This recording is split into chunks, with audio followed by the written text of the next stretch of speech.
Hello, I'm reading from Autobiography of a Yogi. I'm starting at the top of page 548. In 1941, I paid a visit to the Self-Realization Fellowship Center in Boston. The Boston Center leader, Dr. M. W. Lewis, lodged me in an artistically decorated suite. Sir, Dr. Lewis said, smiling, during your early years in America, you stayed in this city in a single room without a bath.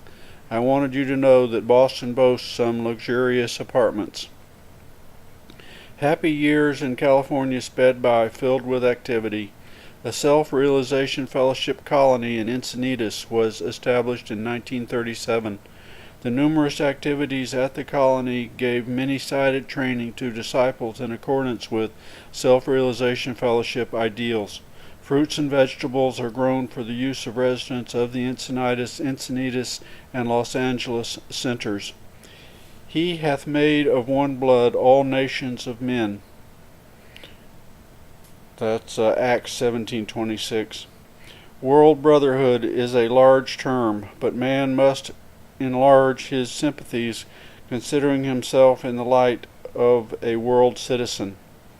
He who truly understands that it is my America, my India, my Philippines, my Europe, my America, my Africa, and so on, will never lack scope for a useful and happy life. Though the body of Sri Yukteswar never dwelt on any soil except India's, he knew this brotherly truth. The world is my homeland. Chapter 49. The years 1940-1951. I have indeed learned the value of meditation and know that nothing can disturb my inner peace. In the last few weeks during the meetings we have heard air raid warnings and listened to the explosion of delayed action bombs, but our students still gather and thoroughly enjoy our beautiful service. This brave message, written by the leader of the London Self-Realization Fellowship Center, was one of the many letters sent to me from war-ravaged England and Europe during the years that preceded America's entry into World War II. Dr. L. Cranmer Byng of London, noted editor of the Wisdom of the East series, wrote me in 1942 as follows: when I read East-West, I realize how far apart we seem to be, apparently living in two different worlds. Beauty, order, calm, and peace come to me from Los Angeles, sailing into port as a vessel laden with blessings and comfort of the Holy Grail to a beleaguered city. I see as in a dream your palm tree grove and the temple in Encinitas with its ocean stretches and mountain views, and above all its fellowship of spiritually minded men and women, a community comprehended in unity, absorbed in creative work, and replenished in contemplation. Greetings to all the fellowship from a common soldier, written on the watchtower waiting for the dawn. A church of all religions in Hollywood, California was built by Self-Realization Fellowship workers and dedicated in 1942. A year later, another temple founded in San Diego, California, and in 1947 one in Long Beach, California. One of the most beautiful estates in the world, a floral wonderland in the Pacific Palisades section of Los Angeles, was donated in 1949 to Self-Realization Fellowship. The 10-acre site is a natural amphitheater surrounded by verdant hills, a large natural lake, a blue jewel in a mountain diadem has given the estate its name of Lake Shrine. A quaint Dutch windmill house on the grounds contains a peaceful chapel. Near a sunken garden, a large water wheel splashes a leisurely music. Two marbled statues from China adorn the site, a statue of Lord Buddha and one of Kuan Yin, the Chinese personification of the Divine Mother. A life-size statue of Christ, its serene face and flowing robes strikingly illuminated at night, stands on a hill above the waterfall. This is a photograph of the Self-Realization Fellowship Lake Shrine and Gandhi World Peace Memorial.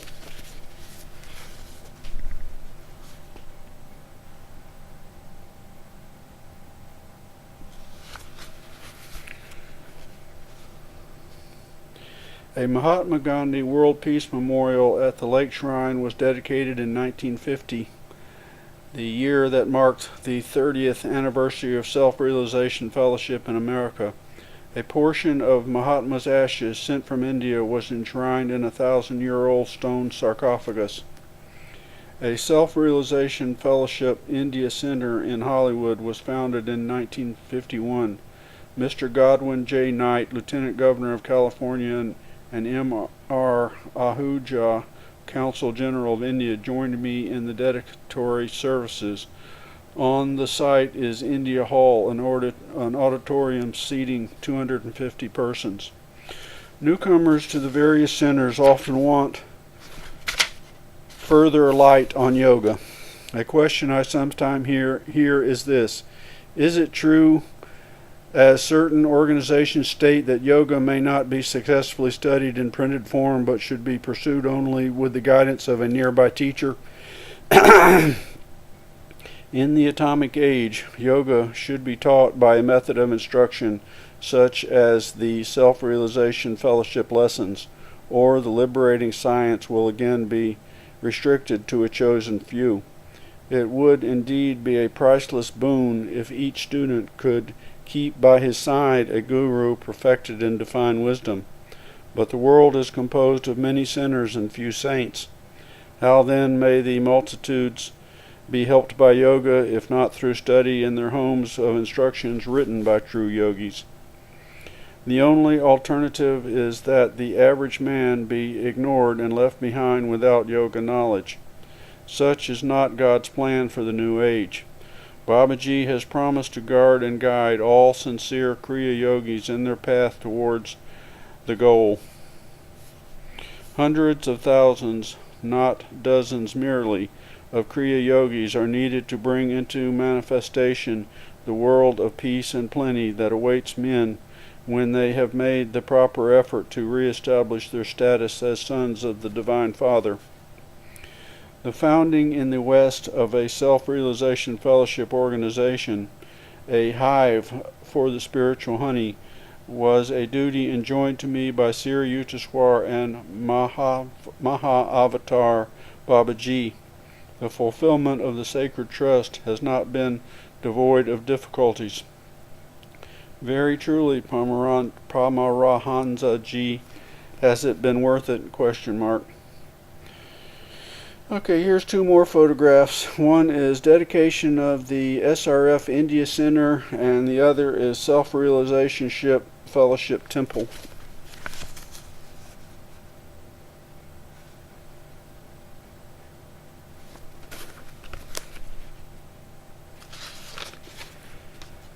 This laconic question was put to me one evening by Dr. Lloyd Kennel, a leader of the temple in San Diego. I understand him to mean, have you been happy in America? What about the falsehoods circulated by misguided people who are anxious to prevent the spread of yoga? What about the disillusionments, the heartaches, the center leaders who could not lead, the students who could not be taught? Blessed is the man whom the Lord doth test, I answered. He has remembered now and then to put a burden on me. I thought then of all the faithful ones, of the love and the devotion and the understanding that illumines the heart of America. With slow emphasis I went on. But my answer is yes, 1,000 times yes. It has been worthwhile more than I have ever dreamed to see East and West brought closer in the only lasting bond, the spiritual. The masters of India, who have shown keen interest in the West, have well understood modern conditions. They know that until there is a better assimilation in all nations of the distinctive Eastern and Western virtues, world affairs cannot improve. Each hemisphere needs the best offerings of the other. In the course of world travel, I have sadly observed much suffering. In the Orient, suffering chiefly on the material plane. In the Occident, misery chiefly on the mental or spiritual plane. All nations feel the painful effects of unbalanced civilizations. India and many other Eastern lands can greatly benefit from emulation of the practical grasp of affairs, the material efficiency of Western nations like America. The Occidental peoples, on the other hand, require a deeper understanding of the spiritual basis of life, and particularly of scientific techniques that India anciently developed for man's conscious communion with God. The ideal of a well-rounded civilization is not a chimerical one. For millenniums, India was a land of both spiritual light and widespread material prosperity. The poverty of the last 200 years is in India's long history only a passing karmatic phase. A byword in the world century after century was the riches of India.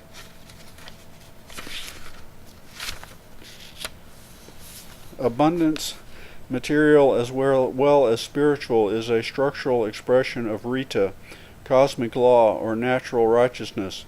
There is no parsimony in the divine, nor is its goodness a phenomena exuberant nature, nor in its goddess of phenomena exuberant nature.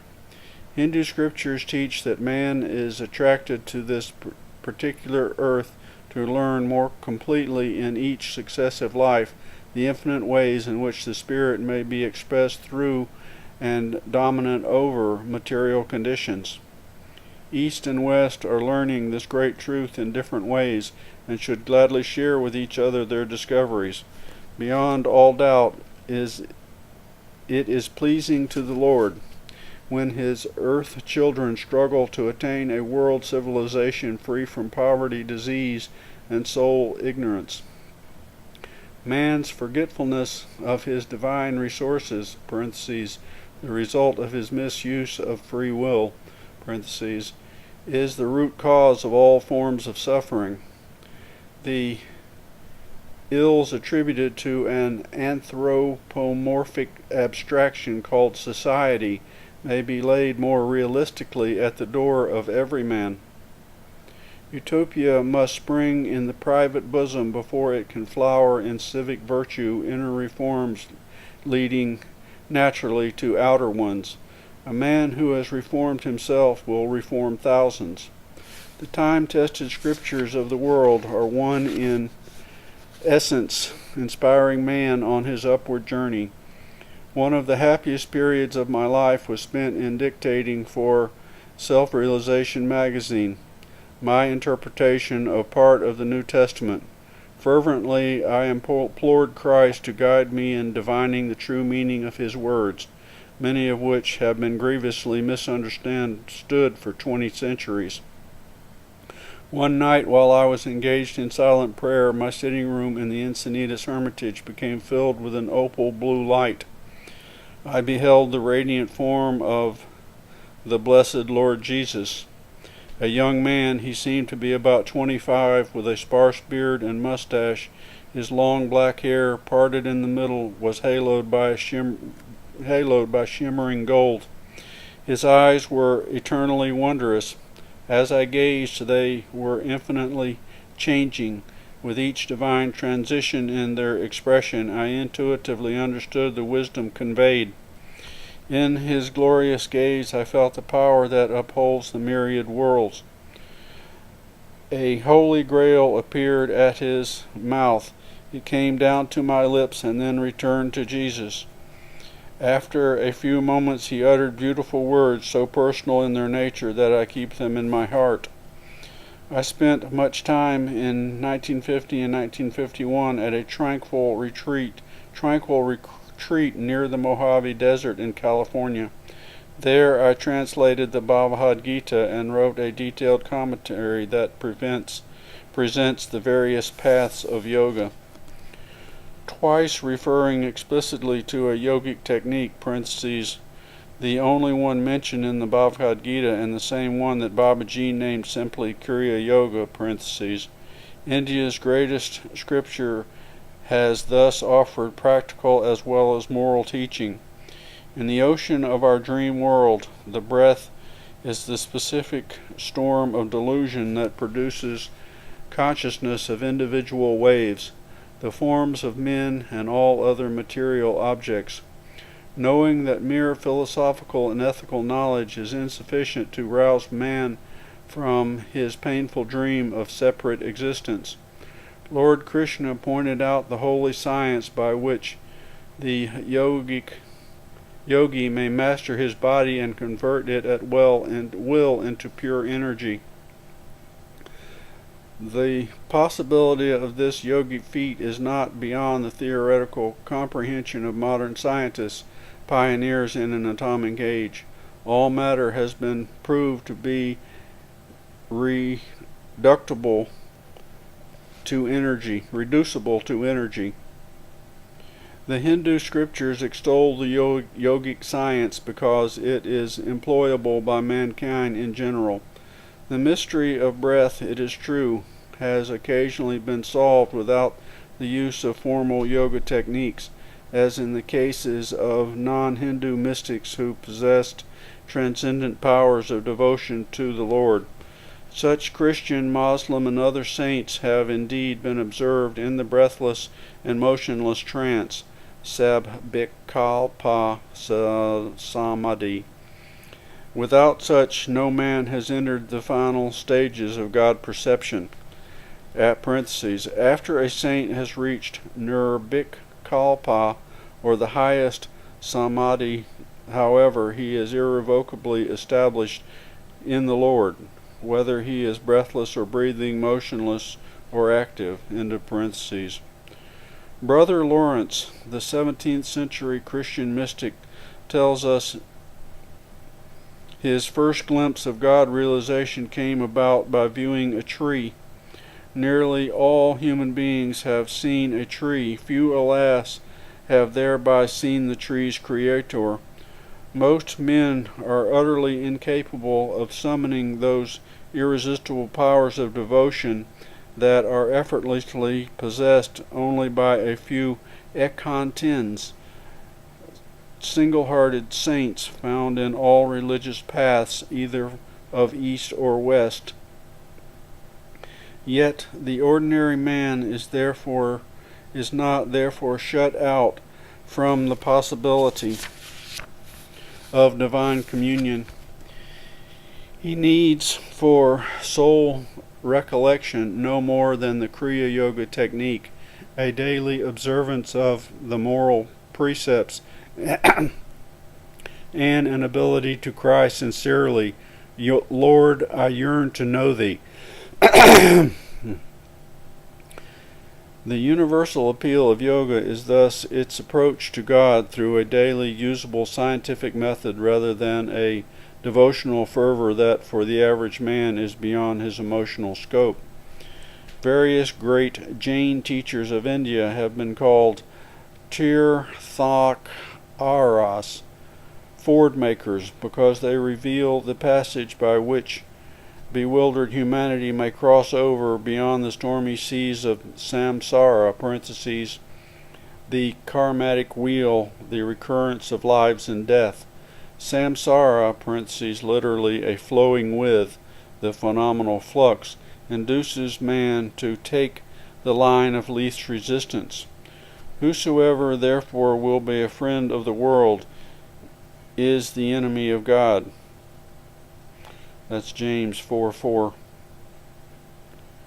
To become the friend of God, man must overcome the devils or evils of his own karma or actions that ever urge him to spineless acquiescence in the Mayic delusions of the world. A knowledge of the iron law of karma encourages the earnest seeker to find the way of final escape from its bonds. Because the karmatic slavery of human beings is rooted in the desires of Maya darkened minds, It is with mind control that the yogi concerns himself. The various cloaks of karmatic ignorance are laid away, and man views himself in his native essence. The mystery of life and death, whose solution is the only purpose of man's sojourn on earth, is intimately interwoven with breath. Breathlessness is deathlessness. Realizing this truth, the ancient rishis of India seized on the sole clue of the breath and developed a precise and rational science of breathlessness. Had India no other gift for the world, Kriya Yoga alone would suffice a kingly offering. The Bible contains passages which reveal that the Hebrew prophets were well aware that God has made the breath to serve the subtle link between body and soul. Genesis states, "The Lord God formed of the dust of the ground and breathed into his nostrils the breath of life, and man became a living soul." The human body is composed of chemical and metallic substances that are also found in the dust of the ground. The flesh of man could never carry on activity nor manifest energy and motion were it not for the life currents transmitted by soul to the body through the instrumentality in enlightened man of the breath (gaseous energy). The life currents operating in the human body as the fivefold prana, or subtle life energies, are an expression of the vibration of the omnipresent soul. The reflection, the verisimilitude of life that shines in the fleshy cells from the soul source is the only cause of man's attachment to his body. Obviously, he would not pay solicitous homage to a clod of clay.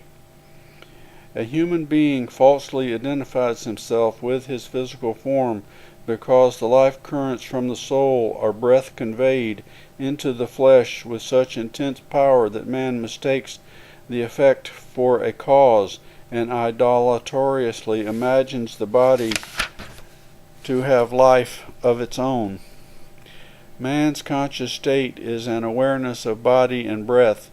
His subconscious state, active in sleep, is associated with his mental and temporary separation from body and breath. His superconscious state is a freedom from the delusion that existence depends on body and breath.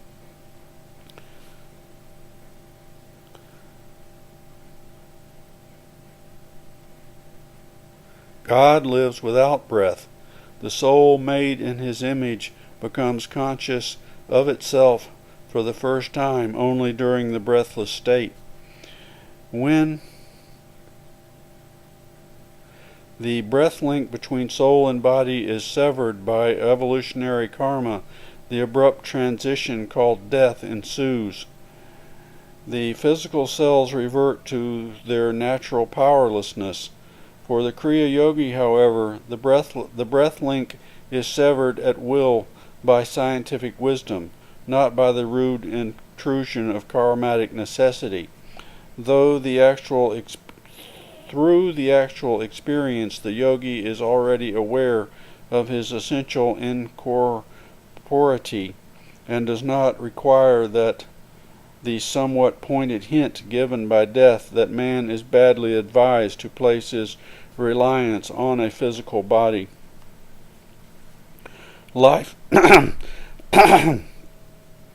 Life by life, each man progresses (at his own pace, be it ever so erratic) towards the goal of his own apotheosis. Death, no interruption in this onward sweep, simply offers man the more congenial environment of an astral world in which to purify his dross. Let not your heart be troubled. In my Father's house there are many mansions. That's John 14:1-2. It is indeed unlikely that God has exhausted his ingenuity in organizing this world or that in the next or that in the next world he will offer nothing more challenging to our interest than the strumming of harps.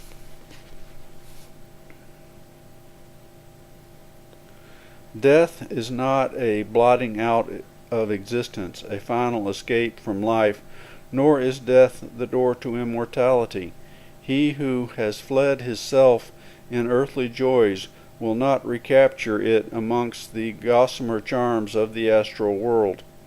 There he merely accumulates finer perceptions and more sensitive responses to the beautiful and the good, which are one. It is on the anvil of this gross earth that struggling man must hammer out the imperishable gold of spiritual identity, bearing in his hand the hard-won golden treasure as the sole acceptable gift of greedy death, acceptable gift to greedy death. A human being wins final freedom from the rounds of physical reincarnation.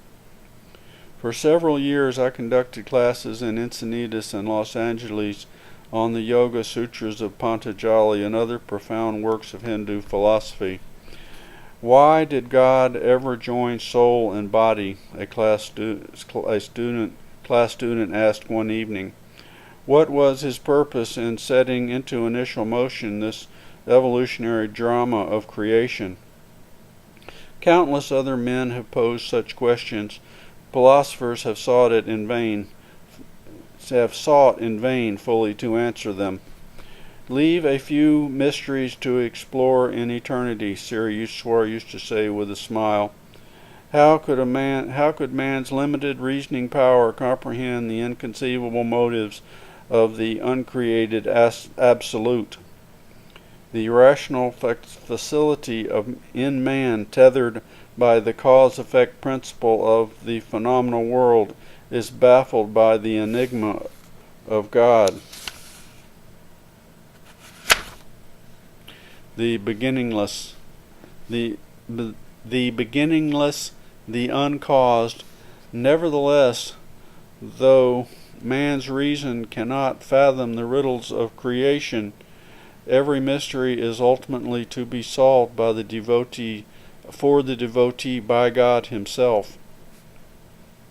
He who sincerely yearns for wisdom is content to start his search by humbly mastering a few ABCs of the divine scheme, not demanding prematurely a precise mathematical graph of life's Einstein theory. No man hath seen God at any time, parentheses, no mortal under time. The relativities of Maya can realize the infinite. No mortal under time. The relativities of Maya can realize the infinite. Only the begotten Son, which is in the bosom of the Father, parentheses, the reflected Christ consciousness or outwardly projected perfect intelligence, that guiding all structural phenomena through vibration, has issued forth from the bosom or deeps of the uncreated divine in order to express the variety of unity, parentheses. He hath declared, parentheses, subjected to form or manifested, parentheses, him. Verily I say unto you, Jesus explained, the Son can do nothing of himself, but what he seeth the Father do. For what things soever he doeth, these also doeth the Son likewise.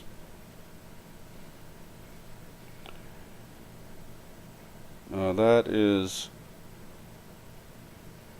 John 5:19. The threefold nature of God he demonstrates himself in the phenomenal worlds is symbolized in Hindu scriptures as Brahma the creator, Vishnu the preserver, and Shiva the destroyer renovator. Their triune activities are ceaselessly displayed throughout vibratory creation As the absolute is beyond the conceptual powers of man, the devout Hindu worships it in august embodiments of the Trinity. The universal, creative, preservative, destructive aspect of God, however, is not his ultimate or even his essential nature, parentheses, for cosmic creation is only his lila, creative sport.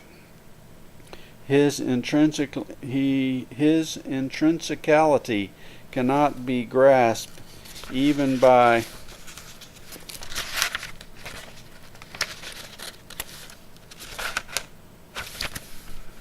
grasping all the mysteries of the Trinity, because his outer nature is manifest in the lawful atomic flux, merely expresses him without revealing him. The final nature of the Lord is known only when the Son ascends to the Father. The liberated man overpasses the vibratory realms and enters the vibrationless original. That's John 14:12. This is a photograph of Yogananda Ji welcomes the India ambassador.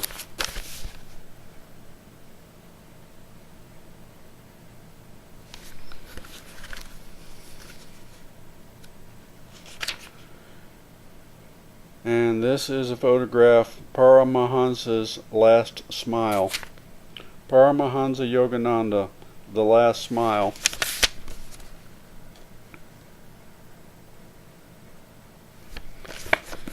And I'm ending today at the end of the first paragraph on page 566.